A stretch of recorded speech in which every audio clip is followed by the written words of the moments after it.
5 fragrances I just picked up 2021. Number 5, Carolina Herrera Bad Boy Le Parfum edition. Completely different than the regular Bad Boy by Carolina Herrera. Same perfumers on it. Just came out maybe a few months ago.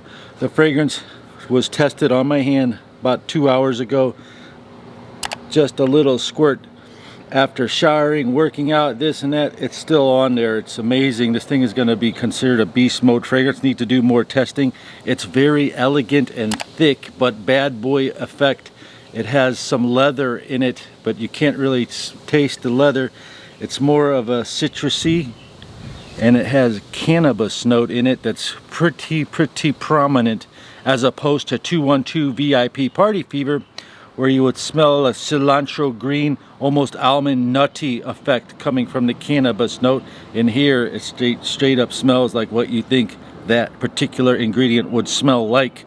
And the rising interest in all this CBD and that whole counterculture, and now they're bringing it to the crowd. I think a younger crowd would like it, but it comes out thick and elegant and strong, and the scent bubble is outrageous off a little squirt, like not even the full trigger, just half a trigger like that. And when you pull it down real hard, it comes out like that. It's so strong, and you can smell the grapefruit right on the bat. This is going to be a beast mode fragrance, and it's nothing like anything else I own. So if you're a fragrance collector, you would want to get this, because it's different and it's good, unless you don't like that kind of smell, because that could turn people off and call it, you know, that note in there might piss people off, because everyone doesn't like that. The next fragrance is called Yves Saint Laurent Y. Now, Yves Saint Laurent makes so many fragrances, it could be confusing. I used to work at a fragrance counter, and people would go, "Do you got that YSL?" And they didn't even know what they wanted. They just know that the YSL symbol is on the bottle.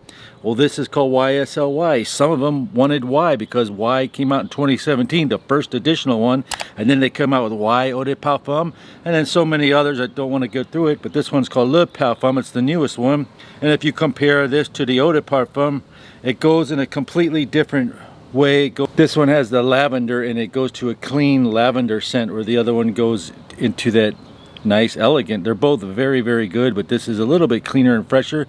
I like the other one better. If you have a Y collection, you might want to get this. Is it redundant to buy? Possibly. How many fragrances do you even have? Comment down below. That's how you decide whether you're going to buy a new fragrance or not. Like this next one is also by Yves Saint Laurent. It's called YSL L'Homme Le Parfum. It's also a new release, 2019, I believe. And you spray this on, it's very comfortable to wear, and it has the Y DNA inside here mixed with the regular L'Homme. Again, when I was at the fragrance counter, people used to love La Nuit de L'Homme or L'Homme, but they didn't know which one to get. It could be confusing.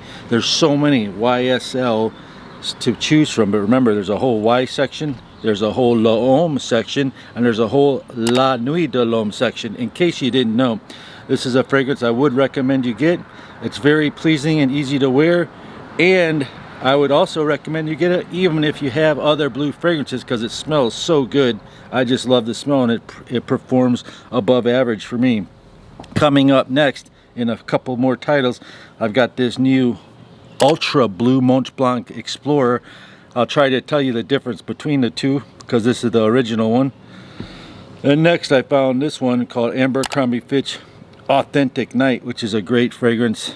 It's pineapple-y and leathery, and just smells very good and unique for an Abercrombie Fitch fragrance. It almost smells like Fierce on steroids with an added je ne sais pas.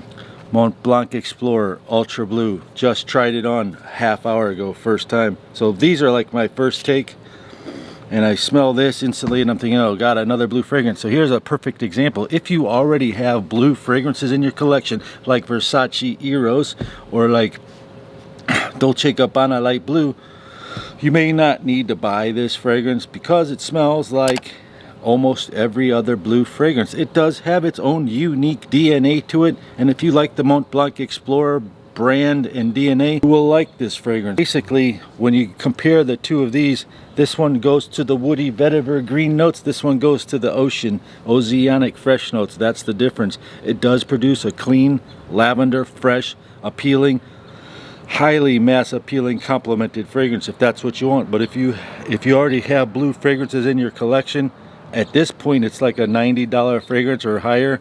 Maybe you don't need to get it. I did find a tester for cheaper. This fragrance is very, very good on a budget. For those of you on a budget, another Abercrombie Fitch fragrance called Together. This smells like Invictus Aqua. It's $29. It's so easy to wear. So for Father's Day, which one would you pick for your dad if you were going to get a present? If you're on a budget, get him this. It's easy to wear if he's very youthful. If he's real picky, you might get him this one, Le Parfum. It's still very easy to wear. It's got a little bit more depth. And if he's deep into fragrances, I want something badass with some balls to it that blows up the room and he's a bad boy looking dude, get him this right here. If you have any experience with this, comment down below. How many fragrances do you have? Comment down below. Peace and love. Your Uncle Chris will see you on the next video.